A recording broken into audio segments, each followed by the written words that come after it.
Hello नमस्कार दोस्तों, welcome to my YouTube channel exam Adhyayan. अभी हम दैनिक भास्कर का संपादकीय पढ़ रहे हैं, जिसमें बातें की गई हैं जीएसटी सुधारों का सकारात्मक प्रभाव से संबंधित है। जैसा कि कल भी अपन ने बहुत सारे जो संपादकीय पढ़े थे, उसमें भी जीएसटी से संबंधित जो स्लैब्स हैं, यानी पहले 4 स्लैब्स हुआ करते थे, 5%, 12%, 18%, 28%। और उनमें से जो 12%, 28% की स्लैब्स है, उनको हटा दिया गया है।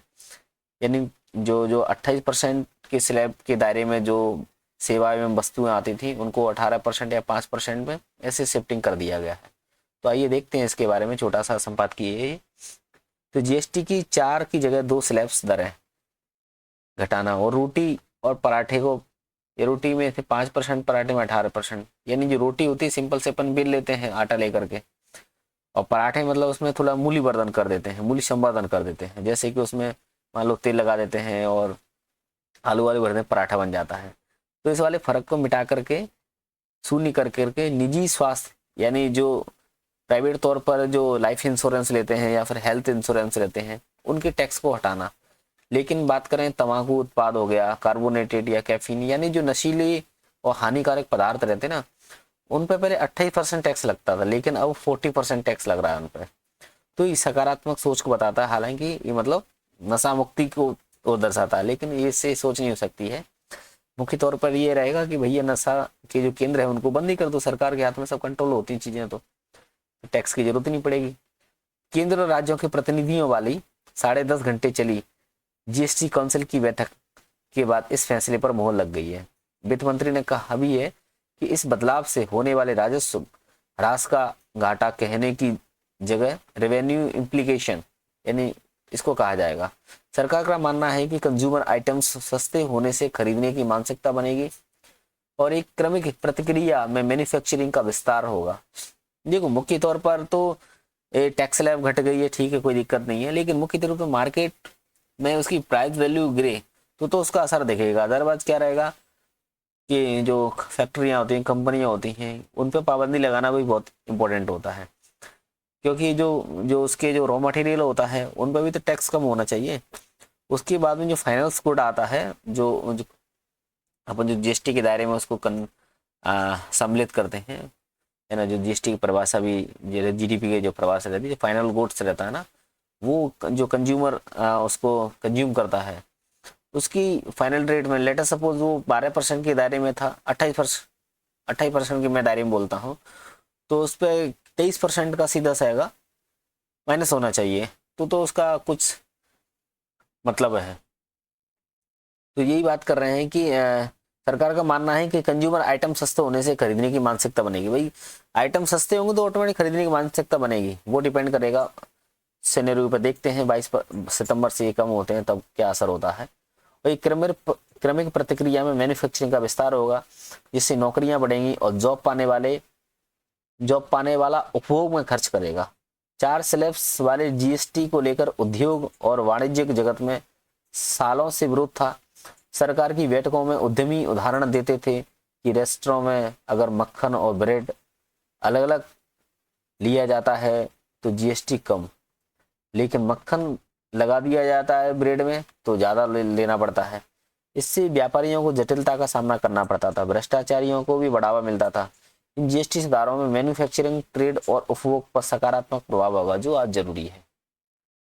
अगला है, भारत को अधिक से अधिक ग्रेड ए शहरों की जरूरत है। इसे समझ चेतन भगत कहते हैं, जो अंग्रेजी के बहुत प्रसिद्ध उपन्यासकार हैं। गुरुग्राम का उदय इसलिए हुआ था क्योंकि नई दिल्ली अपनी रियल एस्टेट नीति में विफल रही थी। नई दिल्ली दुनिया के उन इन्हें गिने शहरों में से होगा जिसने दशकों तक संगठित निजी रियल एस्टेट विकास को रोके रखा था। उसकी भूमि और आवास का ज्यादातर कामकाज डीडीए के पास था, जो flat, shopping centre, commercial complex बनाता था। 1990 और 2000 के दशक में उदारीकृत और आईटी की प्रधानता वाले भारत की मांग को पूरा करने के लिए डीडीए परियोजना न तो पर्याप्त थी या नहीं गुणवत्तापूर्ण थी। भूमि में रियल एस्टेट की अप्रासंगिक नीति के कारण दिल्ली उन लोगों के लिए व्यवहारिक नहीं रही जो ग्रेड ए ऑफिस या बेहतर नियोजित या उच्च गुणवत्ता वाले आवासों की तलाश में थे। इसी के चलते यूपी के नोएडा में और हरियाणा के गुरुग्राम का उदय हुआ था। ये दोनों ही दिल्ली की सीमाओं से सटे थे और दिल्ली में पूरी नहीं होने वाली जरूरतों को पूरा कर रहे हैं। तो गुरुग्राम और नोएडा इन दोनों ने ही विकास किया है, और लेकिन गुरुग्राम आगे निकल गए। इसका बहुत अधिक श्रेय डीएलएफ डेवलपर को जाता है, जिसके जैसी योजना और नजरिया भारत में शायद ही कहीं देखने को मिले। गुरुग्राम के निर्माण ए ग्रेड के थे, कुछ ऐसा जो डीडीए फ्लैट्स से भरी दिल्ली ने कभी नहीं देखा था। दिल्ली के धनाढ्य महज एक कोठी यानी छोटे बंगला की उम्मीद कर सकते थे, लेकिन गुरुग्राम ने golf course, swimming pools, high speed lift और सेंट्रल एयर कंडीशन जैसी सुविधाएं दी थी। शुरुआत में गुरुग्राम में रहने वाले के लिए लेकिन काम के लिए दिल्ली आते थे। रहने के लिए दिल्ली गुरुग्राम में आए, लेकिन काम के लिए दिल्ली आते थे। फिर आया गेम चेंजर यानी ग्रेड ए ऑफिस स्पेसेस, जो न केवल उत्तर भारत बल्कि शायद समूचे भारत में भी कभी देखने को न मिले, कभी नहीं देखे थे। मुंबई के विपरीत दिल्ली में भी नरीमन पॉइंट जैसा कुछ नहीं था। अपने कुछ पुराने ऑफिस ब्लॉकों के साथ महज कनॉट प्लेस ही दिल्ली में सब कुछ था, लेकिन दूसरी ओर गुरुग्राम में चमचमाते मॉल, ऑफिस, रेस्टोरेंट ये सब थे। इस खासियत के चलते बहुराष्ट्रीय कंपनियां, startups, call centre, media houses, चहल पहल भरी व्यावसायिक गतिविधियां का भी ठिकाना बना था। नौकरियों और पैसा भी आ गया। मांग जो डिमांड सप्लाई के ब्याह पर जो डिमांड भी बहुत बढ़ने लगी थी, आसमान छूने लगी थी, और जल्द जो दिल्ली के लोग थे कामकाज के लिए गुरुग्राम आने लगे थे। यह तब की बात है जब दिल्ली गुरुग्राम हाईवे भी नहीं था।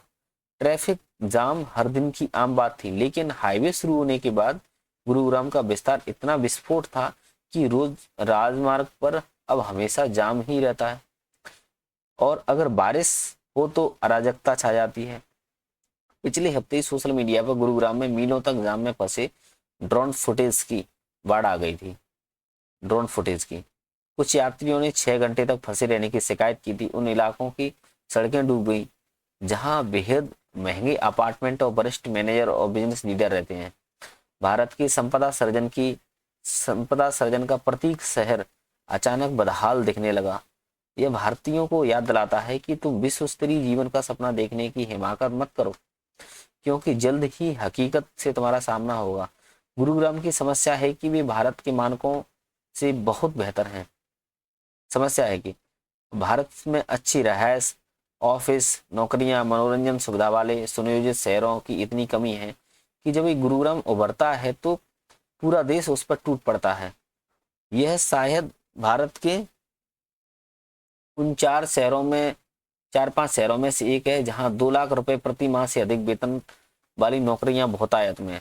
इन 4-5 महानगरों से बाहर कदम रखते ही कमाई और ए ग्रेड की इमारतें तेजी से घट जाती हैं। इसमें छोटे कस्बों की बेरोजगारी को और भी जोड़ दें तो जिसके कारण युवा बड़े शहरों का रुख कर रहे हैं और गुरुग्राम की ओर खींचे चले जाएंगे। यदि दिल्ली ने 1990 के दशक में एक साझेदारी भरी रियल एस्टेट नीति बनाई होती तो गुरुग्राम कभी भी नहीं बनता। अगर भारत में शहरों को मास्टर प्लान के अनुसार सुनियोजित किया जाता है तो कंपनियों को गुरुग्राम, बेंगलोर, मुंबई, हैदराबाद, चेन्नई से बाहर निकलने के लिए प्रोत्साहित किया जाता है। तब इन महानगरों के हालात इतने भयावह नहीं होते हैं। आखिर 100 वर्षों भारतीय कंपनियों में ऐसी कितनी है 100 वर्षों में जिनके मुख्यालय इन 5 शहरों से बाहर है। फिर इसकी तुलना अमेरिका से करें जहां कॉरपोरेट मुख्यालय दर्जनों संख्या में फैले हुए हैं।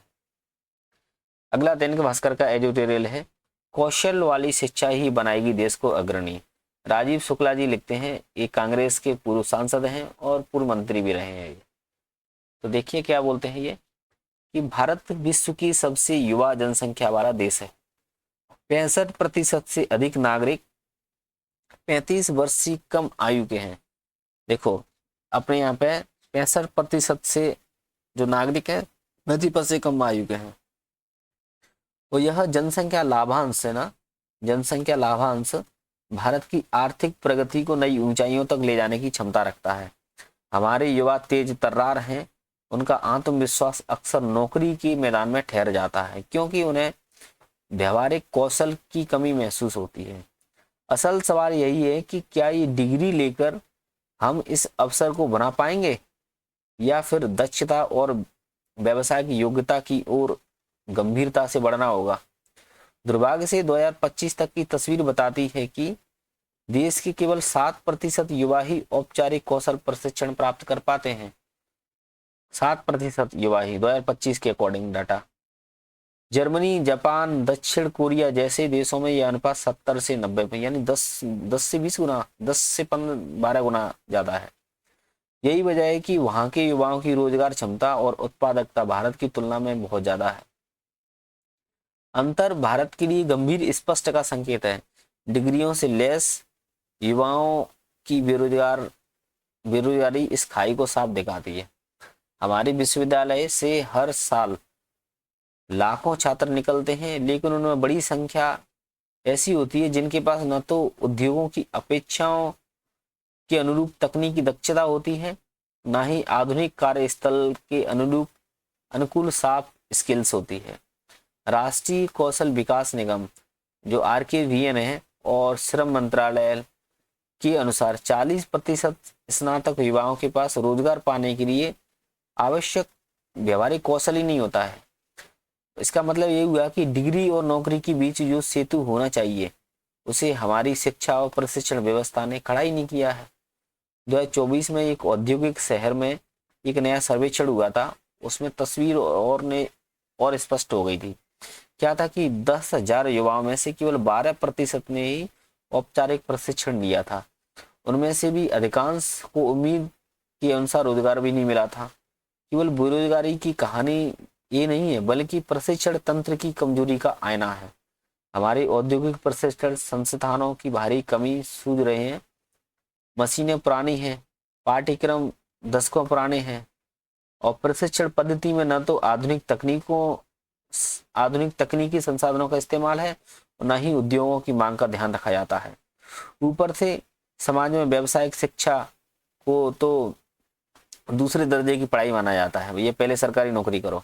डिग्रीधारी छात्र भी सरकारी नौकरी की कसौटी पर खरे नहीं उतर पाते हैं। ठीक है, सरकार ने इस संकट को देखते हुए प्रधानमंत्री कौशल विकास योजना और राष्ट्रीय कौशल विकास मिशन जैसी योजना चला के रखी है। कागज पर ये योजना बहुत आकर्षक दिखती है, लेकिन जो हकीकत रहती है, मकसद रहता है युवाओं को उद्योग अनुकूल प्रशिक्षण देना और स्वरोजगार के लिए तैयार करना। हालांकि जमीनी हकीकत कुछ और ही कहानी कहती है। विभिन्न रिपोर्टों के अनुसार लगभग 30% प्रशिक्षित युवाओं को प्रशिक्षण के बाद रोजगार नहीं मिला और जिन्हें मिला है वे अधिकतर अस्थायी और कम वेतन वाली नौकरियों में सिमट के रह गए हैं। इस बात का यह सबूत है कि केवल प्रमाण पत्र थमा देना समाधान नहीं होता है। प्रशिक्षण की गुणवत्ता और उसका उद्योगों से जुड़ाव ही असली सफलता तय करेगा। ग्रामीण भारत में यह समस्या और ज्यादा गहरी है। अधिकांश योजनाएं शहरी और अर्ध शहरी क्षेत्रों तक ही सीमित होती हैं। गांव में प्रशिक्षण केंद्रों की संख्या बहुत कम है। डिजिटल प्रशिक्षण कार्यक्रम, इंटरनेट कनेक्टिविटी की कमी, तकनीकी साक्षरता की जो खाई के कारण ये काम कारगर नहीं हो पाते हैं। गांव का युवा चाहकर भी शहर जाकर प्रशिक्षण नहीं ले पाता है, क्योंकि वहां पहुंचने के लिए ना तो साधन है ना संसाधन है। इस असमानता को मिटाए बिना भारत का कौशल संकट कैसे दूर होगा? ये दूर नहीं होगा। दुनिया के सफल अनुभव बताते हैं कि यह स्थिति बदली जा सकती है। जर्मनी का डुअल एजुकेशन सिस्टम इसका उत्कृष्ट उदाहरण है, जहां पढ़ाई के साथ साथ उद्योगों के व्यवहारिक प्रशिक्षण भी लेते हैं। जापान की अप्रेंटिस प्रणाली और चीन के ग्रामीण प्रशिक्षण केंद्रों ने भी यह बहुत साबित कर दिया है कि यदि उद्योग और शिक्षा मिलकर चलें तो कौशल विकास स्वतः सशक्त हो सकता है। इन दोनों की सफलता का आधार यही रहा है कि उन्होंने युवाओं को केवल किताबों तक सीमित नहीं किया, बल्कि उन्हें वास्तविकता का अनुभव दिलाया है। भारत को भी इसी राह पर चलना होगा। समय की आवश्यकता, कौशल योजनाओं को केंद्रीकृत मंच पर लाना होगा ताकि पारदर्शिता और जो ट्रांसपेरेंसी और कोऑर्डिनेशन होता है ना, इसका सुनिश्चित हो सके और प्रशिक्षकों को मानकीकृत प्रशिक्षण दिया जाए, उन्हें समय समय पर अपडेट किया जाए, अद्यतन किया जाए पाठ्यक्रमों की उद्योगों की जरूरत के अनुसार उसे बदलना होगा। ग्रामीण क्षेत्रों को प्रशिक्षण केंद्रों से जोड़ना होगा। मोबाइल प्रशिक्षण वैन, डिजिटल क्लास, स्थानीय उद्योगों के साथ साझेदारी की दिशा में बहुत सारे कदम उठाने पड़ेंगे। साथ ही उद्योगों को भी पाठ्यक्रम निर्माण और इंटर्नशिप अवसर उपलब्ध कराने के लिए सक्रिय भागीदार बनाना होगा। सबसे महत्वपूर्ण बात है कि कौशल विकास को केवल नौकरी पाने तक सीमित न रखा जाए। आजीवन सीखने की संस्कृति युवाओं में विकसित करनी होगी। तकनीकी इतनी तेजी से बदल रही है कि एक बार सीखा गया कौशल कुछ ही वर्षों में अप्रासंगिक हो जाता है। ऐसे में युवाओं को लगता है कि नए कौशल सीखते रहना होगा। ऑनलाइन प्लेटफॉर्म और माइक्रो कोर्स इसमें सहायक बन सकते हैं। भारत की युवा शक्ति तभी वास्तविक संपत्ति बनेगी जब उनकी डिग्रियां नहीं बल्कि दक्षता भी दी जाएगी उन्हें। बेरोजगारी का सबसे बड़ा कारण सिर्फ नौकरियों की कमी नहीं है बल्कि युवाओं में उपयुक्त कौशल का अभाव है। यदि नीति निर्माण और क्रियान्वयन में सुधार किया जाए तो प्रशिक्षण की गुणवत्ता बढ़ाई जा सकती है और उद्योग शिक्षा के बीच पुल बनाया जाता है। तो भारत न केवल अपने युवाओं के लिए रोजगार सुनिश्चित कर सकेगा बल्कि वैश्विक प्रतिस्पर्धा में भी अग्रणी बन सकेगा। अगला ही बिजनेस स्टैंडर्ड का ये एडिटोरियल है, मानसून और शहरी नियोजन।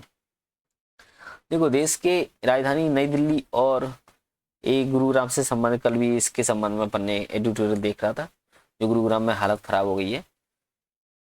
मिलेनियम सिटी कहते हैं किसको? गुरुग्राम को। और फाइनेंशियल कैपिटल किसको कहते हैं? मुंबई को कहते हैं। सिलिकॉन सिटी किसको कहते हैं? बेंगलुरु को कहते हैं। ये क्या है? अपने उभरते औद्योगिक केंद्र चेन्नई के बारे में बात करें तो ये सब ऐसे शहर हैं जो बीते दशकों में हर मानसून में देश के महानगर हैं, जो अहम औद्योगिक गतिविधियों के केंद्र तो हैं लेकिन पूरी तरह ठप हो जाते हैं। हाल ही में आई बाढ़ में राष्ट्रीय राजधानी क्षेत्र और मुंबई के अनेक हिस्सों में बाढ़ और लोगों के विस्थापन के जो दृश्य नजर आए हैं वो इसी प्रक्रिया का हिस्सा है। नगर निगम के अधिकारीगण मौसम की इन अतियों के कारण बड़े पैमाने पर हो रही आपदा, लोगों की मौत और आर्थिक क्षति सभी से अवगत हैं, परंतु इसका हल उनके पास नहीं है।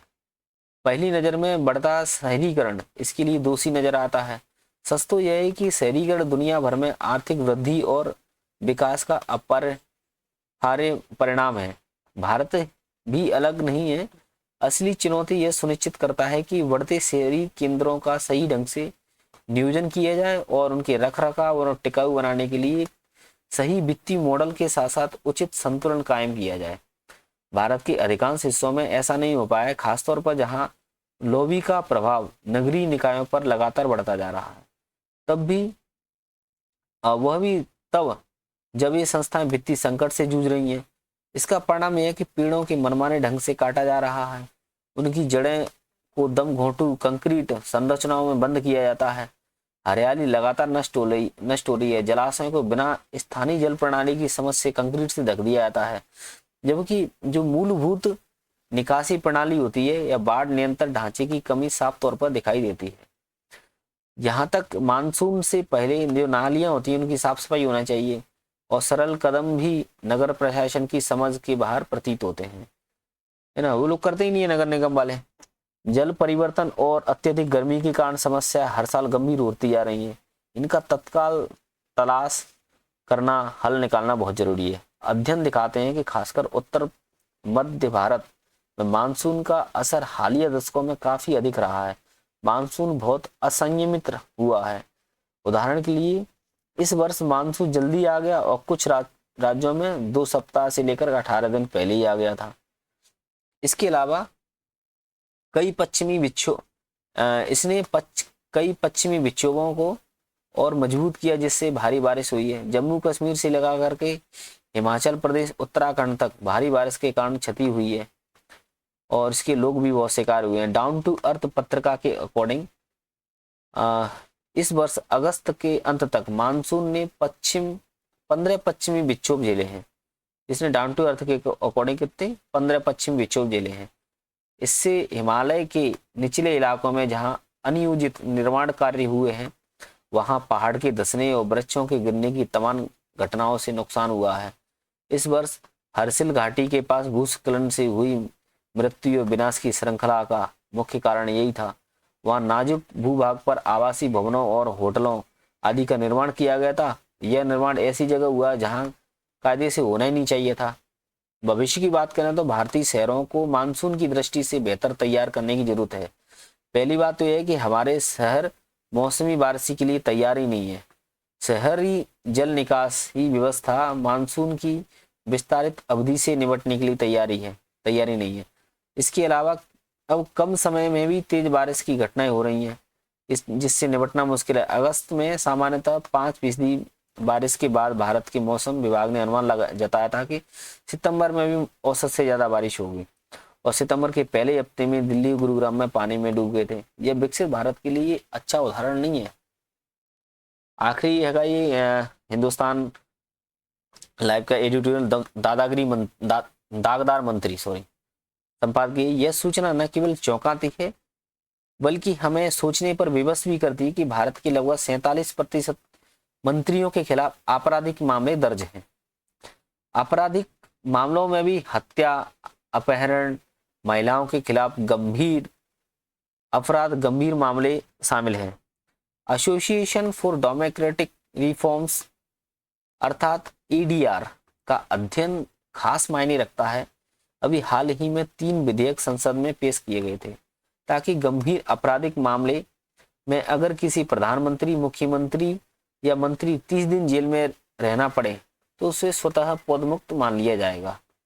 इस संशोधन का अनेक दलों और नेताओं ने विरोध किया। आशंका जताई कि अगर ये कानून बन गया तो इनका दुरुपयोग होगा और जिससे विपक्षियों को निशाना बनाया जाएगा, जिससे देश में 47% के करीब मंत्रियों के दामन पर आपराधिक दाग हो। वहां कड़े कानून के विरोध को समझा जा सकता है। जैसी चालू परिपाटी रही है उनमें किसी भी कानून के दुरुपयोग को पूरी तरह नहीं रोका जा सकता। संभव है कि कुछ मंत्रियों के खिलाफ मामले दर्ज करने में कानून का दुरुपयोग हुआ हो, फिर भी समग्रता में चिंता वाजिब है। गौर करने की बात है कि 27 राज्य, 3 केंद्र शासित प्रदेशों में केंद्रीय परिषद के कुल 643 मंत्रियों के स्वशपथ पत्रों की जांच की गई। चुनाव सुधार के लिए काम करने वाली प्रसिद्ध संस्था एडीआर ने पाया कि 302 मंत्रियों के खिलाफ आपराधिक मामले दर्ज हैं। 174 पर तो गंभीर आपराधिक मामले हैं। भाजपा के 40% मंत्रियों के खिलाफ तो कांग्रेस के 74% मंत्रियों पर आपराधिक मामले दर्ज हैं। तमिलनाडु के सत्तारूढ़ द्रमुक के लगभग 87% मंत्रियों पर आपराधिक आरोप हैं। वास्तव में देश में कोई ऐसी पार्टी नहीं है जिसमें आपराधिक दाग वाले नेता ना हो।